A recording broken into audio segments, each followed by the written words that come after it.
Hello guys, I hope you all were fine. तो आज हम बिजनेस इकोनॉमिक का चैप्टर 5 लेंगे जो बहुत इम्पॉर्टेंट है। मैं आपको इम्पॉर्टेंट पॉइंट्स बताऊंगी जो एमसीक्यूज बेस्ड पे है। तो आज हम न्यू चैप्टर स्टार्ट करेंगे, चैप्टर 5 बिजनेस साइकिल।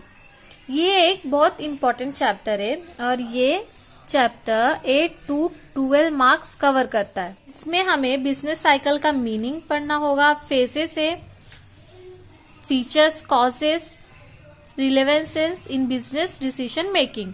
तो हमें सबसे ज्यादा फोकस किस पे करना है? मीनिंग पे और फेजेस पे। फेजेस के 4 पॉइंट है, तो मेन पॉइंट पे हमें फोकस करना है। तो हम स्टार्ट करते हैं। हैंड रिटन नोट्स लिखे इधर। तो हम पहले देखेंगे बिजनेस साइकिल। बिजनेस साइकिल क्या है? बिजनेस साइकिल को हम ट्रेड साइकिल भी बोलते हैं और इकोनॉमिक साइकिल भी बोलते हैं। तो अगर क्वेश्चन में ऐसे पूछ दिए ट्रेड साइकिल या इकोनॉमिक साइकिल बोल दिए बिजनेस साइकिल क्या जगह पे, तो आप घबराना मत। तो इसके 3 नाम है, business cycle, trade cycle, economic cycle. ये तीनों का मीनिंग एक ही है।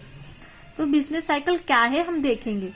This are rhythmic fluctuation in aggregate economic activity that an economy experiences over a period of time. इसका मीनिंग होता है कि पूरे एग्रीगेट इकोनॉमिक एक्टिव है। एग्रीगेट मतलब होल इकोनॉमिक एक्टिविटी, जो भी इकोनॉमिक एक्टिविटी है उसमें फ्लक्चुएशन आ जाते, ऊपर नीचे हो जाता है सब कुछ। इकोनॉमिक का activity that an economy experiences, तो इकोनॉमी एक्सपीरियंस करता है over a period of time. कुछ एक फिक्स पीरियड ऑफ टाइम के लिए ये फ्लक्चुएशन होता है एग्रीगेट इकोनॉमिक एक्टिविटी में। तो बिजनेस साइकिल का मीनिंग है this are rhythmic fluctuations in aggregate economic activity that an economy experiences over a period of time. Second, periods of prosperity and period of economic downturns. मतलब क्या है? Period of prosperity, उस period में prosperity है मतलब जो growth है economic का वो, और economic period of economic downturns, बहुत नीचे हो जाता है। उस टाइम इंक्रीज नहीं होता है, डिक्रीज हो जाता है प्रॉस्पेरिटी, इकोनॉमिक के प्रॉस्पेरिटी में, एक्टिविटीज में। नेक्स्ट पॉइंट है alternate expansion and contraction of overall business activity aggregate economic activity. मतलब कभी इकोनॉमिक एक्टिविटी में एक्सपेंशन हो जाता है, एक्सपेंशन कॉन्ट्रैक्शन हम आगे वाले फेजेस में देखेंगे तो आपको समझ जाएगा एक्सपेंशन में क्या होता है, कॉन्ट्रैक्शन में क्या होता है। तो ऑल्टरनेट एक्सपेंशन होता है, कॉन्ट्रैक्शन होता है पूरे ओवरऑल बिजनेस एक्टिविटी में, एग्रीगेट इकोनॉमिक एक्टिविटी में। This fluctuations are recurrent and periodic. ये फ्लक्चुएशन कैसा रहता है? रिकरेंट रहता है। रिकरेंट मतलब रिकर होता है, एक पीरियड ऑफ टाइम के लिए, एक फिक्स पीरियड ऑफ टाइम के लिए आता है और फिर बाद में सब रिकवर हो जाता है। रिकवरी भी हम लास्ट पॉइंट में पढ़ेंगे। तो good trade period versus bad trade period, मतलब बिजनेस साइकिल ये एक good trade period versus bad trade period है। उस समय हमारे इकोनॉमिक एक्टिविटी की सिचुएशन सब स्लो डाउन हो जाता है, डाउन टर्न्स हो जाता है। तो बिजनेस साइकिल का मतलब ये है। मैंने इंपॉर्टेंट पॉइंट्स लिखे, 5 पॉइंट्स लिखे बिजनेस साइकिल के बारे में। आप एक बार मॉड्यूल भी पढ़ लेना, मॉड्यूल में क्या लिखा है, और ये इंपॉर्टेंट पॉइंट्स मैंने निकाल के आपको मैं बता रही हूँ। तो ये आप पढ़ेंगे तो आपको डायरेक्ट समझ आएगा, और एमसीक्यूज के हिसाब से हमें स्टडी करना है, हमें एमसीक्यू सॉल्व करना है ना, तो इस हिसाब से हम स्टडी करेंगे। अब हम नेक्स्ट पॉइंट पे आते हैं जो सबसे इम्पोर्टेंट है इस चैप्टर में, फेजेस ऑफ बिजनेस साइकिल। बहुत ही इम्पोर्टेंट है, आपको ये अच्छी तरह से समझना है, बिल्कुल हार्ड नहीं है। आप पढ़ते ही आपको समझ में आ जाएगी कि बिजनेस साइकिल में किस तरह से ऊपर नीचे होता है, एक पीरियड ऑफ टाइम के लिए किस तरह से एक्सपेंशन होता है, फिर कॉन्ट्रैक्शन होता है, प्रॉस्पेरिटी होता है, कभी डिप्रेशन आता है। तो ये हमें पढ़ना है, इसके फेजेस है बिजनेस साइकिल में, ये होता है कुछ पीरियड ऑफ टाइम के लिए। तो फेजेस ऑफ बिजनेस साइकिल 4 है एक्सपेंशन। एक्सपेंशन का दूसरा नाम है अपस्विंग। एक्सपेंशन का दूसरा नाम क्या है? अपस्विंग। सेकंड है पीक। पीक बूम प्रॉस्पेरिटी, इसको ये एक हाईएस्ट लेवल पे आता है। मैं आपको ग्राफ में समझाती हूँ। सेकंड क्या है? पीक। एक्सपेंशन के बाद क्या होता है? पीक। उसका दूसरा नाम है बूम। प्रॉस्पेरिटी, हाईएस्ट लेवल इसे हम कहते हैं। थर्ड है कॉन्ट्रैक्शन। कॉन्ट्रैक्शन का दूसरा नाम downswing, recession. Contraction, downswing, recession. Fourth है trough, depression, lowest level. Trough का दूसरा नाम है डिप्रेशन। हम डिप्रेशन भी बोल सकते हैं, ट्रॉफ भी बोल सकते हैं, और इससे हम लोएस्ट लेवल कहते हैं, जैसे पीक को हम हाईएस्ट लेवल कहते हैं। तो मैं इस ग्राफ में आपको बताती हूँ किस तरह से वो ऊपर नीचे होता है, एक्टिविटीज में कैसे ग्रोथ होता है, डिक्रीज इंक्रीज, किस तरह से बिजनेस साइकिल में फेज हम करते हैं इकोनॉमिक एक्टिविटीज। तो ये मैं आपको बताती हूँ। इधर रियल जीडीपी है एग्रीगेट का, और इधर टाइम है। एक्स एक्सिस पे टाइम है और वाई एक्सिस पे रियल जीडीपी है। तो ये जो लाइन है, अगर अभी एक्सपेंशन मतलब क्या मैंने बोला था? अपस्विंग, ऊपर की तरफ जाता है। तो एक्सपेंशन मतलब ये ऊपर की तरफ जाता है। एक्सपैंड मतलब बढ़ता है। एक्सपेंशन मतलब मालूम है ना? जैसे बलून का एग्जांपल ले लो। बलून को हम जब फुगाते तब वो धीरे धीरे फूकता है, धीरे धीरे ऊपर होता है। एक्सपेंशन, इसको हम एक्सपेंशन का नाम दे सकते हैं, अपस्विंग। और वो एक ऐसे लेवल पे आता है, हाईएस्ट लेवल, उसके ऊपर वो हो ही नहीं सकता। हाईएस्ट लेवल, उसको हम क्या बोलते हैं? पीक। तो उसी तरह बिजनेस साइकिल में भी है। बलून को हम जब फुगाएंगे तो वो एक्सपेंशन होता है, एक्सपैंड होता है।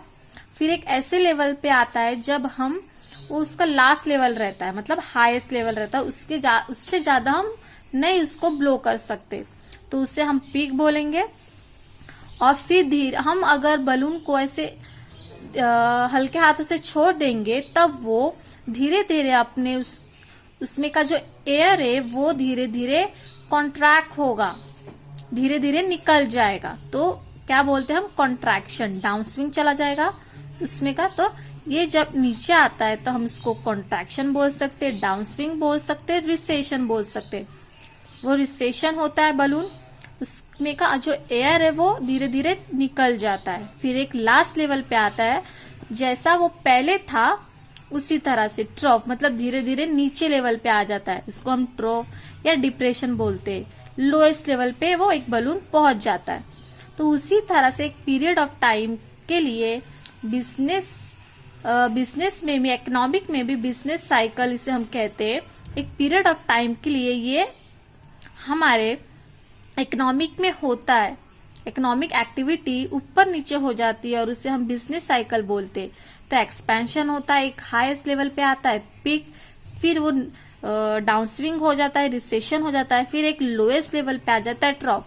फिर उसी तरह से एक्सपेंशन, पीक, रिसेशन, ट्रॉप, ये से चलता है। और जो इसका ये लेवल है जो बीच का लाइन दिख रहा है उसको हम ट्रेंड बोलते। क्या बोलते हैं? ट्रेंड। तो हम फर्स्ट देखेंगे एक्सपेंशन। एक्सपेंशन को बूम या अपस्विंग भी बोलते हैं। तो एक्सपेंशन में क्या होता है? डिमांड और सप्लाई इकोनॉमिक एक्टिविटी है। तो डिमांड हमारा हायर होता है सप्लाई से, ये ध्यान में रखना। Demand is greater than supply. Demand is greater than supply. तो डिमांड अगर ज्यादा है और सप्लाई कम है तो क्या होगा? आप अपने कॉमन सेंस से सोच सकते। अगर हम इकोनॉमिक में डिमांड ज्यादा हो और सप्लाई कम हो तो हम इकोनॉमिक एक्टिविटी में क्या इफेक्ट पड़ता है? तो इधर देखते हैं, इंक्रीज इन एग्रीगेट डिमांड। तो ये सारे पॉइंट्स है जो एक्सपेंशन में होते। Increase in aggregate demand, aggregate demand बढ़ता है, बैंक क्रेडिट बढ़ता है, कैपिटल बढ़ता है, कंजम्पशन इंक्रीज होता है, एक्सपेंडिचर इंक्रीज होता है, एम्प्लॉयमेंट भी इंक्रीज होते हैं, national output, sales, profits, rising stock prices. ये सब क्यों इंक्रीज हो रहे? क्योंकि डिमांड हायर है सप्लाई से। डिमांड हायर है, पर्सन की डिमांड बढ़ रहे तो पर्सन बैंक क्रेडिट करेंगे, क्रेडिट पे लेंगे, कैपिटल, कंजम्पशन बढ़ेंगे, एक्सपेंडिचर, कंजम्पशन कर रहे तो एक्सपेंडिचर ऑब्वियसली इंक्रीज होगा। एम्प्लॉयमेंट बहुत अच्छी तरह से एक्सपेंशन में अनएम्प्लॉयमेंट का कोई चांस नहीं रहता। एम्प्लॉयमेंट, हर इंसान एम्प्लॉयड है।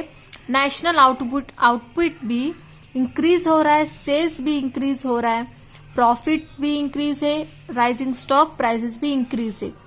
ये एक्सपेंशन में सारे चीज इंक्रीज होते। में ये ट्रिक है, आप अच्छे से ध्यान में रखना। एक्सपेंशन में क्या होता है, demand is greater than supply, और सारे जो एक्टिविटीज है वो सब इंक्रीज होते हैं एक्सपेंशन में। कैरेक्टरिस्टिक्स क्या है हम देखते हैं।